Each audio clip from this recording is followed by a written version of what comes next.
আসসালামু আলাইকুম। হ্যালো বন্ধুরা, সবাই কেমন আছেন? এজি ট্রাভেলার্সের পক্ষ থেকে সবাইকে শুভেচ্ছা ও অভিনন্দন জানিয়ে শুরু করছি আজকের ধামাকার নতুন আরেকটি ট্রাভেল ব্লগ। তো বন্ধুরা, আজকে যা থাকছে, কোটা বিরোধী আন্দোলনকারীদের কর্মসূচির কারণে সরকার হঠাৎ করে লাগাতার কারফিউ জারি করায় আমি সহ আটকে থাকা বিভিন্ন জেলা থেকে ও বিদেশি ভ্রমণকারী পর্যটকরা যেভাবে বিশেষ ব্যবস্থায় মাত্র 30% ভাড়া দিয়ে এই হানিফ এন্টারপ্রাইজের ভলভো মাল্টি এক্সেল B9 আর এসি বাসে করে কক্সবাজার থেকে ঢাকার এয়ারপোর্ট পৌঁছালাম, আজকে সম্পূর্ণ ভিডিও জুড়ে সেই কাহিনীগুলো আপনাদের মাঝে তুলে ধরার চেষ্টা করেছি এবং সেই সাথে থাকছি আমি মোহাম্মদ আব্দুল গফফার।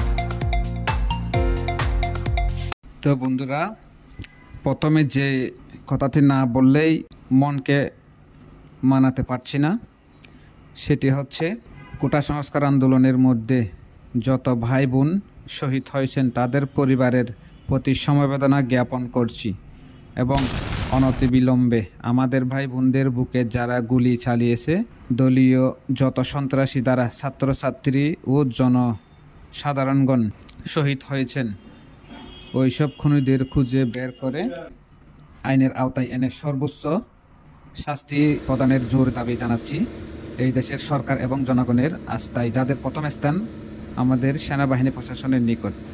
আর একটি কথা না বললেই নয়, স্বাধীন একটি দেশে এইভাবে মানুষকে গুলি করে হত্যা করা, এটা আমরা কিছুতেই মেনে নিতে পারছি না। যে মা বাবার বুকের ধন খুন হয়, সেই পরিবারই জানে কি যে কষ্ট, কি যে যন্ত্রণা। যাই হোক বন্ধুরা, বুঝতেই পারছেন মনে বুক ভরা কষ্ট, আর শহীদ ভাই বোনদের অন্তরস্থল থেকে শ্রদ্ধা এবং আত্মার মাগফিরাত কামনা করছি। আল্লাহ তাআলা তাদেরকে যেন জান্নাতে সর্বোচ্চ মাকাম দান করুন, আমিন। তো বন্ধুরা, চলুন আজকের ট্রাভেল ব্লগটি শুরু করা যাক। প্রথমে জানিয়ে দিচ্ছি, আমরা কিন্তু কক্সবাজারে ভ্রমণে গিয়ে কোটা আন্দোলনের কারণে সরকারের কারফিউ লাগাতার বলবৎ থাকায় অনেক পর্যটক, প্রায় 15 থেকে 20,000-এর বেশি পর্যটক আটকে ছিলাম। এতে আমাদের মৃত্যু ঝুঁকি ও আর্থিক সমস্যার কারণে প্রশাসনের নিকট আমাদের বাড়িতে পৌঁছে দেওয়ার জন্য অনুরোধ জানাই। এমত অবস্থায় প্রশাসনের নিজ উদ্যোগে ট্যুরিস্ট পুলিশ, কোস্টগার্ড ও র্যাবের সহযোগিতায় প্রায় 100টি বাসের সাহায্যে ধাপে ধাপে এসি, নন এসি ও লোকাল বাস এবং অন্যান্য পরিবহনের মাধ্যমে বিভিন্ন জেলায় আটকে থাকা পর্যটকদের বাড়িতে পৌঁছে দেওয়ার উদ্যোগ নেই। যেহেতু আমরা নাইটে যাওয়ার চিন্তা ভাবনা ছিল, সেক্ষেত্রে অলরেডি চট্টগ্রাম শহর অতিক্রম করে দাউদকান্দির কাছাকাছি চলে এসেছি। তো বন্ধুরা, কক্সবাজার থেকে এয়ারপোর্ট যাত্রায় আজকের ট্রাভেল ব্লগ সম্পূর্ণ ভিডিওটি জুড়ে বিশেষ বিশেষ মুহূর্তগুলো আপনাদের মাঝে তুলে ধরেছি। তো বন্ধুরা, এটাই ছিল আমাদের মধ্যে ঘটে যাওয়া কিছু ঘটনা। তো ভিডিওটি না টেনে সম্পূর্ণ দেখতে থাকুন এবং যারা এখনো আমার চ্যানেলটিকে সাবস্ক্রাইব করেনি, অবশ্যই চ্যানেলটিকে সাবস্ক্রাইব করে পাশে থাকার জন্য বিনীত অনুরোধ জানাচ্ছি এবং এমন ধামাকাদার আরও নতুন নতুন ভিডিও সবার আগে পেতে পাশে থাকা বেল আইকনটিকে বাজিয়ে দিয়ে রাখুন।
বন্ধুরা, এই ভিডিওতে আরও থাকছে শ্যামলী হুন্ডাই এসি বাসের সাথে ভলভো B9 আর হানিফ এন্টারপ্রাইজের বাসের তুমুল পারাপারি এবং আরও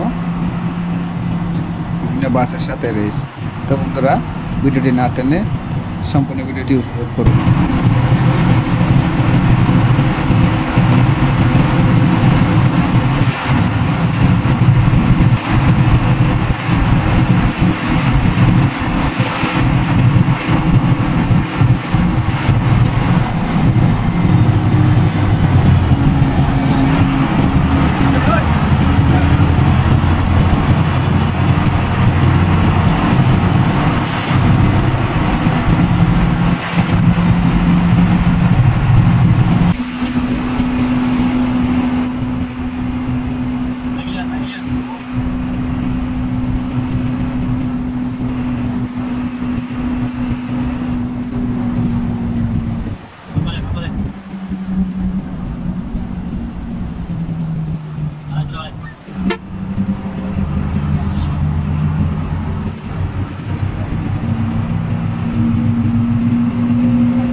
বন্ধুরা, আমরা ইতিমধ্যে কুমিল্লা শহরে চলে এসেছি এবং একজন যাত্রী নামার কারণে শ্যামলী হুন্ডাই বাসটি আমাদেরকে ওভারটেক করে চলে গিয়েছে এবং এই শ্যামলী হুন্ডাই বাসের সাথে এখন কিছু রেস চলবে।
আমরা কিন্তু এখন মেঘনা ব্রিজের প্লাজায় চলে আসছি এবং শ্যামল এনা ট্রাভেলস হুন্ডাইটিকে এখানেই অতিক্রম করতে সক্ষম হয়েছি এবং সামনে MR ট্রাভেলস এসি এই বাসটির সাথে এখন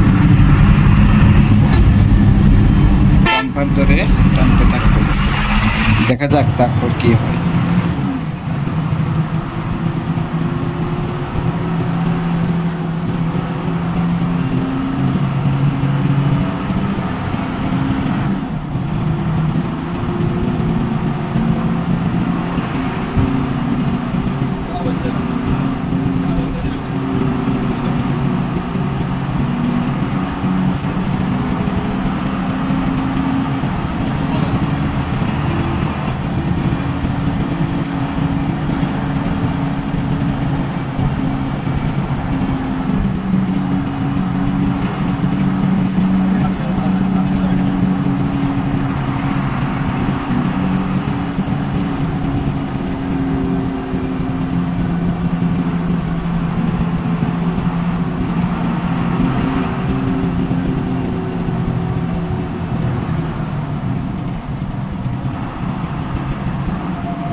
বন্ধুরা, আমরা কিন্তু এখন ঢাকা সিটিতে প্রবেশ করতে শুরু করেছি। তো বন্ধুরা, দেখতে থাকুন।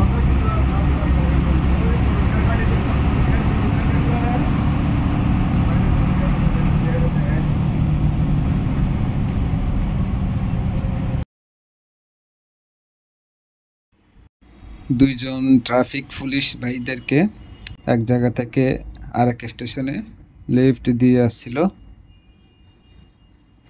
তো বন্ধুরা, দেখতে পাচ্ছেন এর মাঝখানে ঢাকা সিটি থেকে সাইদাবাদ থেকে এয়ারপোর্ট আসা পর্যন্ত ঘুমিয়ে পড়েছিলাম, যার কারণে ভিডিওটি করা হয়নি এবং এয়ারপোর্টের কাছাকাছি এসেই একটি ভিডিও করলাম এবং এখানে আমাদের গন্তব্য শেষ। আসসালামু আলাইকুম।